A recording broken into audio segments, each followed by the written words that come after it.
All right. Well, let's kick off this wonderful webinar that we have for you guys. So today we're going to be going over updates that Microsoft has coming out, and a really big one is Kerberos and the certificate mapping. And so with that, we'll go over into our introductions here. All right, so as you guys might have remembered me from 2 webinars ago, my name is Alex. I'm the Director of Operations over here at PKI Solutions. I don't normally get the wonderful opportunity to be front-facing of the company like this, so it's always a treat when I get to do these webinars, especially with Jake, one of our amazing PKI managing consultants here, who not only is an amazing coworker, but also I think is at this point just like a master and everything of PKI. So Jake, why don't you introduce yourself? Thank you, Alex. Alex is fibbing a little there. She gets drafted into this by me. So I make her do this with me. She doesn't always want to, but she's a champ and she does it. And yeah, so I'm happy to have her here. Everyone, hopefully you've been to our webinars in the past. If you haven't, I'm Jake Granlinard. I've done PKI now for almost, I think actually it is 20 years now. So it makes me old. But anyway, I digress. Yeah, this is just a place where we're going to touch on some things today in the webinar, stuff that's new, stuff that was kind of new the last time you saw me in a webinar, but there's been some updates. And then, yeah, we'll just kind of talk about that. And then probably my favorite part of this is after 20 years of doing this, I get tired of the same stuff. So I would love some good questions. So we're going to hopefully have a chance to do some questions. And Alex, you want to speak to this monument? Yeah, I will. But I also want to say, Jake, don't forget, you can always send your bribe/thank you to me through normal channels for this. Okay. So everybody, this is PKI Solutions 50th webinar. And so we started in 11 years ago. What would that be? 2014. And it was really Mark Cooper, standard consulting business in his basement, all kinds of stuff. And through that, he built not just one business, but a giant company, and was able to launch an amazing product a few years ago. And through that, a really big initiative we've been doing is outreaching to the community. And one of the main ways we've been doing that is through webinars. And as you can see, today is our 50th webinar as a company. And so we wanted to just share a little bit of things that we've learned. All right. So as you can see, through 50 webinars, we have almost had 12,000 people register for these. And so when we talk about the PKI community, I know a lot of times it's hard to find information, or it's a really hard, difficult role, a lot of voluntold, I think, but there's 12,000 other people out there that are just facing the same exact things that you are. So it's always nice to see just how vast the community can be. And through those numbers, we've had almost 2,500 hours watched. And so when you look at that, that's like watching The Office 33 times. I think there's 9 seasons of The Office. So it's a pretty impressive viewership number we're getting there. Additionally, through this, every time that you've joined a webinar, I'm sure you see our polls come up and we ask a bunch of questions to see how we can better provide information or learn really what's going on. And so we've asked 83 polls and have had significant amount of responses that have actually led to Jake getting trainings out, different approaches our company has made, and better webinars for you guys all together. But my favorite kind of number here is the last one. And it really says that, those 12,000 registrants are really coming from 109 countries. And so it's not just a vast community number wise when you look at it, though it's also a worldwide community. And so it's great to see how many people will suffer those 5 a.m. calls to join these webinars or stay up till 10 p.m. wherever their time zone kind of hits. And so we really appreciate everyone that's been hanging out with us for the last 50 webinars. We will look forward to seeing you for the next 50. And with that, I'll pass it back to Jake. All right. So these are the topics I was mentioning in the introduction call. So first one, you may have or may not have heard of. This October patch brought some pretty interesting stuff from Microsoft. And I'll touch on why that's so odd here in a little bit. But so the Kerberos vulnerability patch had impacts on some of our clients, quite severe impacts on some clients. And then for the strong certificate mapping, we'll touch on some updates that also have been brought out. Those were actually brought out in later to mid-September, but just another way to have strong certificate mapping enabled and working. And then CRL partitions, something we also talked about on one of our last webinars. Boom, it's here. So all of a sudden, I'm gonna do some shout outs to some people I've worked with on some of these, and then we'll question and answer. So we can, there we go. So this Kerberos vulnerability, we're not as much into the Kerberos vulnerability itself as we are into Microsoft's fix for that and how it impacted us at a real high level. Basically, Microsoft wasn't for a time checking to make sure the certificates being used for smart card logon, that the issuer was always in the NTL store, which basically the external people didn't have to play by the rules when we did. So they have since changed that. And what ended up happening with that was the fix was implemented this October with the Patch Tuesday in October. Microsoft removed, same way they did for certificate mapping, the registry key from being able to prevent the full enforcement of this patch. So if you are using smart cards for logon, I had clients that were using, it seemed like YubiKey has become kind of the de facto smart card anymore. But if you were seeing issues with users logging on with YubiKeys, that's likely what was causing it. So, and in which case you had to take some additional steps to make sure that the machine side of the SID, and just like we were doing in the past for some other certificate mapping, and that's why these two kind of got jumbled up a little bit, also has to be tagged on the objects in AD, as well as making sure that the certificate authority that issued the certificate is in the NTL store. So what to look for is if you're having odd authentication issues in your environment, this could be it. What you're looking for basically are event 21 and 45 in on your domain controllers in the system log.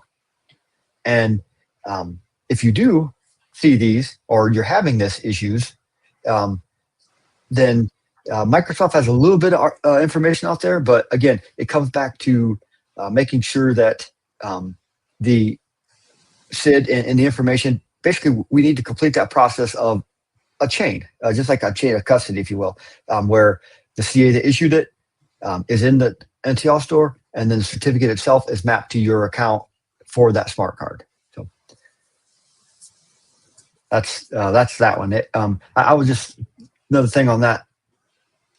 Everyone likes to make fun of Microsoft and whatever. Everyone does. This was horrid as far as the amount of information they put out on this. It was really, really bad. And you'll see later on one of my shout outs why I'm saying that. So we can go to the next slide then. Certificate mapping. That was one that we've talked about several times.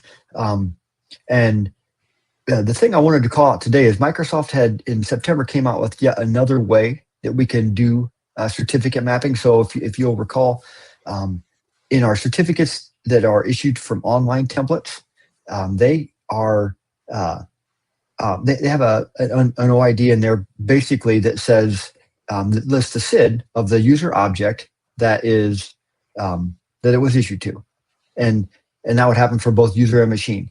If it's an offline template like a web server or something like that, it doesn't get that. And if that also has client authentication, then it would fail because we need to be able to map that certificate to a user or a machine. What Microsoft has done is after the fact, they allowed us to add a value in the SAN field. And And now what they've done yet again was add another method to also map the issuer of the certificate and put that into the alt security identity in Active Directory for in the attribute. So it's just yet another way that this can be done. And for that, and why I wanted to touch on the OS support in the past, and I didn't touch on it in Kerberos, but it is here as well. Microsoft has not been taking these fixes backwards. So in the past, when there was an issue, something like this, they would bring out hot fixes and patches and whatnot, and it didn't really depend so much on what the OS version was of the impacted machine. So now, however, with the Kerberos I had mentioned earlier, that patch only works on if your domain controllers are server 22 and above. And for some of these fixes, they're not retroing these back, further. Same thing with this certificate mapping. Only to domain controllers. Actually, the certificate mapping it might have been 2019, but still, they're not going to 2016. And it might only be 2022. So Microsoft is kind of drawing that line in the sand, saying, hey, if it's close to being out of support or is just out of support, we're not going to move our patches back there. And one more quick note regarding OS. There is some documentation out there. So for the Kerberos issue on the last slide, if you continue to see those errors, Microsoft says it's normal to continue to see those on server 2025.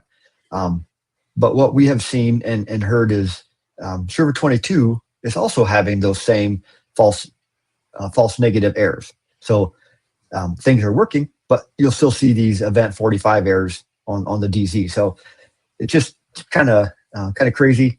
And for these, it may be something I'll do a blog on if anyone is interested in it. Please let us know. But basically, how to automate to get that information into that alt security field.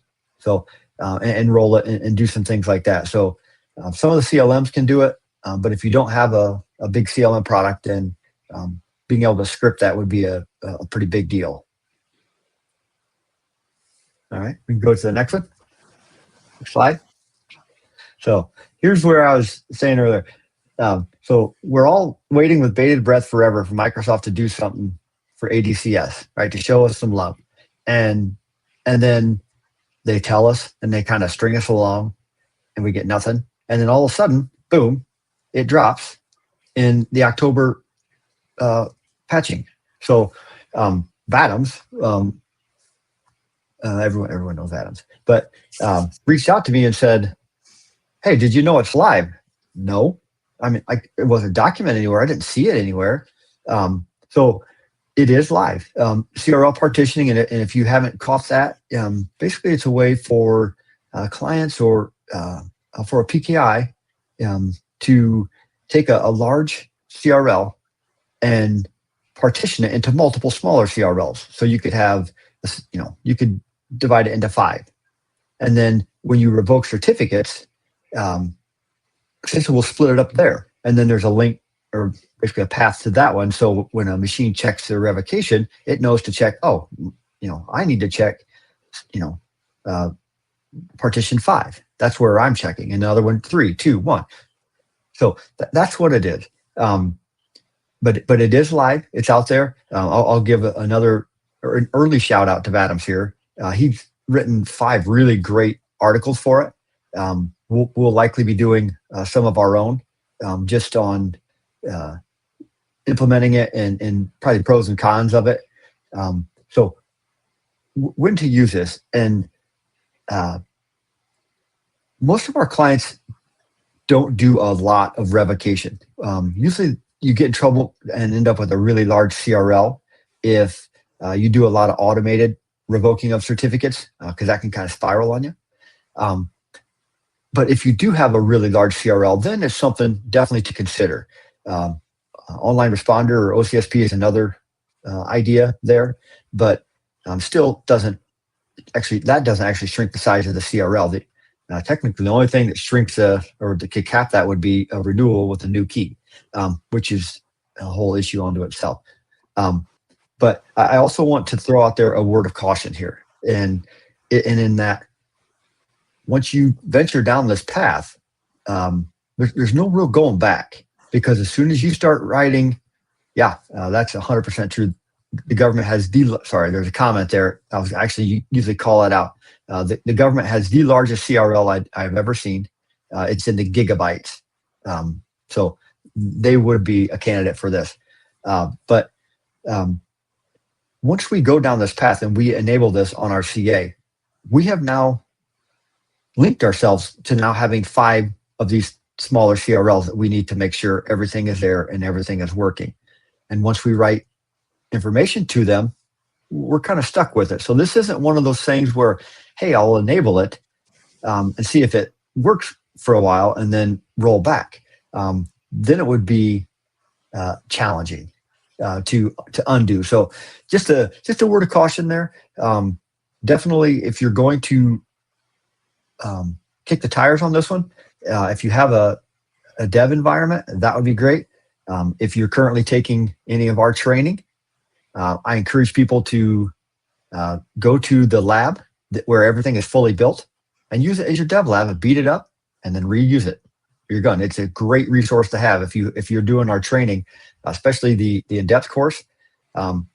If you start the online responder lab, you get a fully built, fully configured PKI, and we could do it there. So just a plug for that. If you don't have a dev environment, just be cautious if you're going to go into and enable this into your PKI, because there are lasting impacts that will need to be dealt with for the foreseeable future.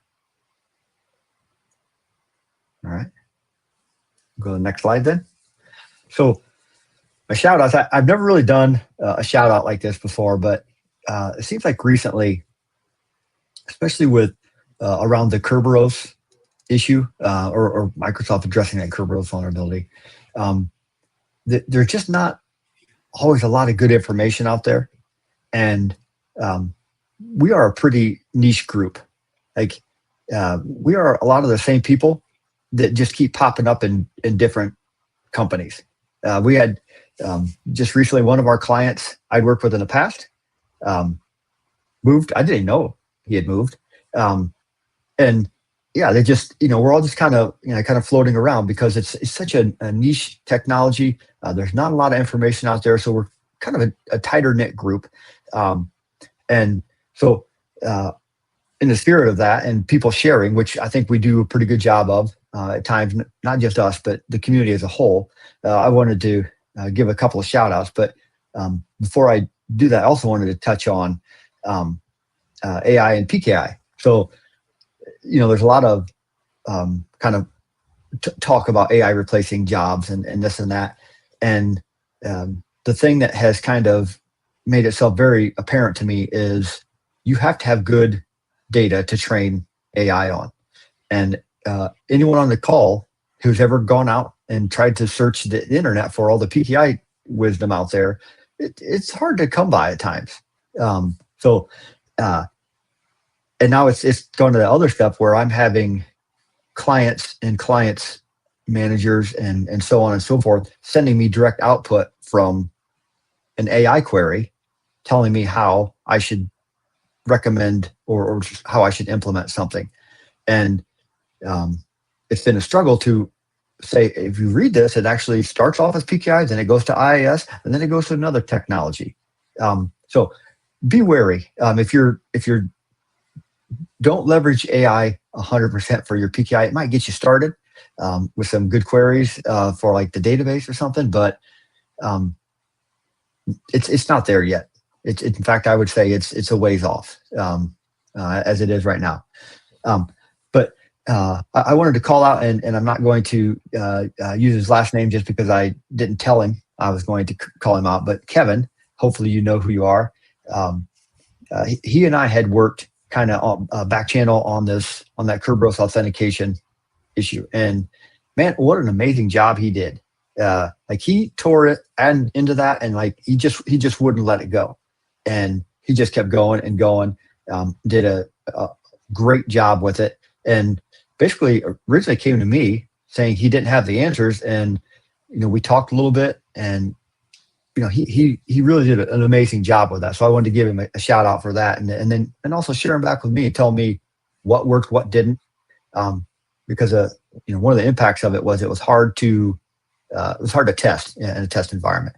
And then also, I just wanted to give a quick shout out again to Vadams for his article. So if you're looking for right now, until we get ours out there, if you're looking for a great place to kind of understand that CRL partitioning, Vadams has written a 5-part blog on it. He shared with me that he had gone through over 500 pages of documentation for Microsoft to truly understand this and write about it. So he is really dedicated to giving back to that community, and I just wanted to call him out and thank him for all his efforts there. So, Jake, you've talked about 2 people that have chased down these, very exciting PKI questions for this niche group. What's been your favorite kind of question that you've chased down to find the answer to? That's a good question. I really like I like the questions I get or problems I get when if you ever get an error message from doing something. There's a famous one where Microsoft has the ultimate red herring error, where they throw up an error and says, if you're renewing a CA, oh, this didn't work, go do it again. Where in the background, it actually did work. And I've seen people renew 14 times, literally 14 times, thinking it wasn't working. And that error message used to be, if you'd put that into Google, it would come back with nothing. So whenever I get something or a question where there's nothing else, and then you figure out what it was, the answer to that one was you've likely done a migration and haven't added the new computer object to the old computer object for permissions. That was the problem. So usually it's those. It's the ones that are kind of niche like that. Or then I guess the other thing I would say is as we are a niche group and everyone, a lot of our compatriots are aging out, like they're done. They're throwing in a towel, and we're getting some new blood in, not a lot. So on any given day, I might get a call with a client, and it might be a 10-year veteran of PKI, and it might be their first call on PKI. So I kind of enjoy that too, kind of bringing them up and just kind of getting their feet wet in it and trying not to overburden them and just kind of slow play them into it. Wonderful. All right. So we have a little bit of time here. And one of Jake's favorite things, kind of how he's been talking about, is seeing if he can put his 20 years of experience on the line right now. So if you guys have any questions, please, nothing really about sensitive information or anything regarding your environments. Let's see if we can stump Jake a little bit. And if you want to add them to the chat, we'll make sure to ask him here, or the QA. Let's see. I see some coming in.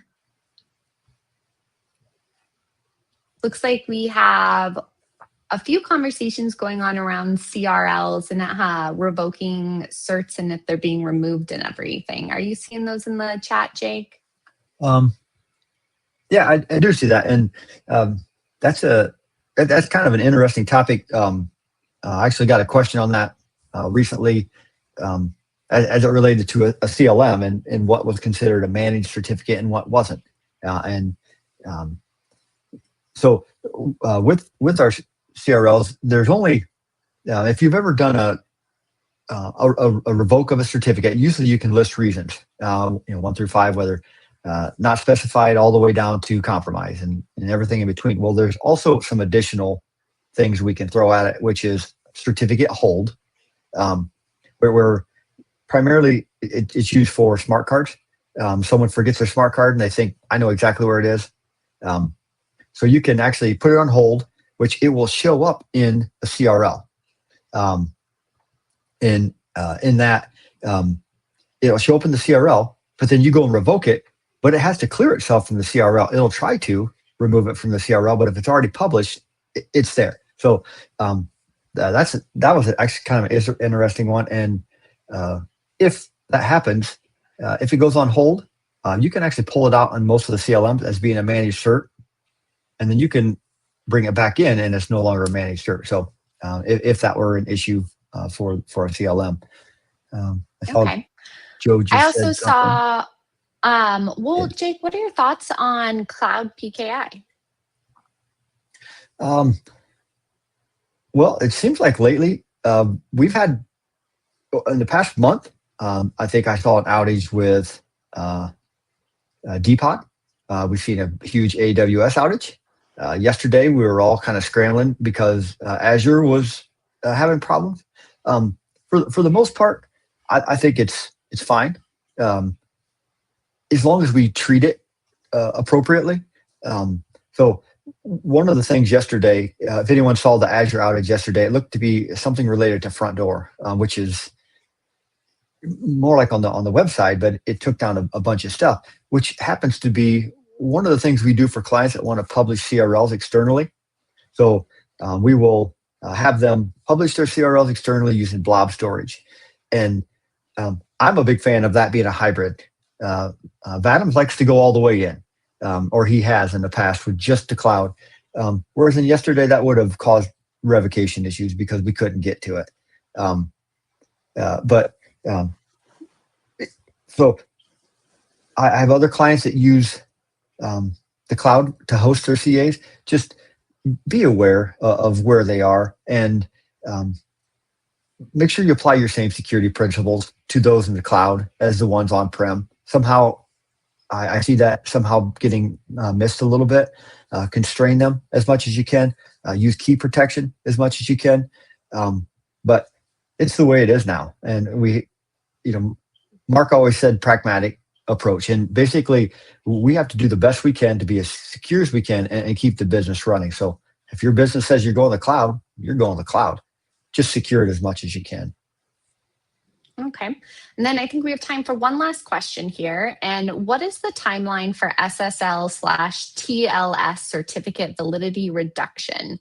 Date and feature validity period. It's stepping down now, and we have a pretty good article out on the website that breaks it down. But basically, by 29, year 29, we'll be down to that 47 days. So we're at 397, 398 now. For some reason, I'm drawing a blank there. So it's right around there. And then we're just going to step it down in big chunks as we move down to that 47 date. Another thing that kind of came with that, that if anyone hasn't noticed, is the third-party CA is also officially stopping all client auth in any of the certificates. So if you're doing MTLS, mutual authentication, and you're using a third-party CA for that, we need to take a look at that. That's not going to be around any longer. So you have to figure a new way to get a certificate out there with client auth, because the third-party CAs are stopping putting that in any of their certs. Okay. Same governing body, sorry. Do you want one more question or? Sure. Are you tapped out? Okay. With in the spirit of 50. Yeah, with PQC becoming the up and coming new PKI thing, how will this integrate with physical HSMs or even cloud HSMs? It's there. All the major manufacturers have post-quantum ready HSMs out there. Entrust and Cipher, Talus, Udamaco, and there's a lot others. There's so many of them, but all of them already have their HSMs available out there. And I will say to that, as we're all talking about it right now and looking to get into it, there's been kind of a bit of a reverse there, where initially those vendors said they wouldn't support the PQC testing on the older HSMs. They've kind of backed off of that now, and they will. So I don't think it would not be at that FIPS level, that 140-3. However, they are saying that there are SDKs available to allow you to test on the older HSMs, which is a change from what they had originally said. So it's going to change everything. but the nutshell version is it's going to be the vendors that have to the heavy lift. We could build a post-quantum PKI today. Nobody's going to be able to consume it. It's going to be the vendors and managing that process and working toward it. So we'll play a big part of it, but really we got it easy here. It's the people that consume our certificates that they're going to have it harder. Well, with all my PKI expertise and knowledge, it doesn't sound like you got stumped. However, as we know, my expertise in PKI knowledge is not as vast as yours.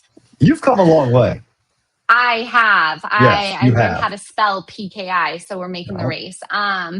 We have one more question here, and so I want to make sure we're able to answer it, and then we'll let you guys all go. So thank you, everyone, for attending, and thank you so much for just our PKI team for helping us make 50 webinars. Here is your last question, Jake. All right. Do you have NPS guides that assist with monitoring and potentially supporting our certs, especially the short-lived ones, TTL/mutual cert checks, etc.? That's a long one. Did we get you? Do we have a guide for the network policy server for the certificate? Say that the last part of it again. Do we have a guide for network policy server certificate requirements, or what was it? That assist with monitoring and potentially support our certs, especially the short-lived ones.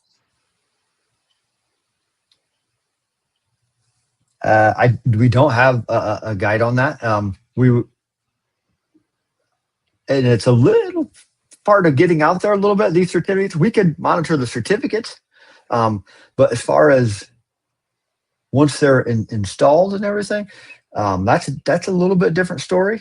And don't forget, and this isn't a dodge, and I'll give us a 50% on this one, but don't forget, this doesn't apply to internal PKIs. This only applies, the short duration certificates only applies to the public CAs. So your internal PKIs, we don't have to follow that rule. So it's a little bit of a dodge. But I know those certificates are a pain in dealing with that with some other clients. So I feel your pain. We can handle it from the PKI side, but once it goes out the door, that's a little bit harder.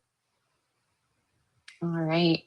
Well, we'll give that one to you, and we will say we didn't get to stump Jake this time, but there's next time. So have no fear. Please always come with your questions. You can submit them either through email or chat, through our website, whatever, but we want to make sure that we're getting the community and getting them the information that we need.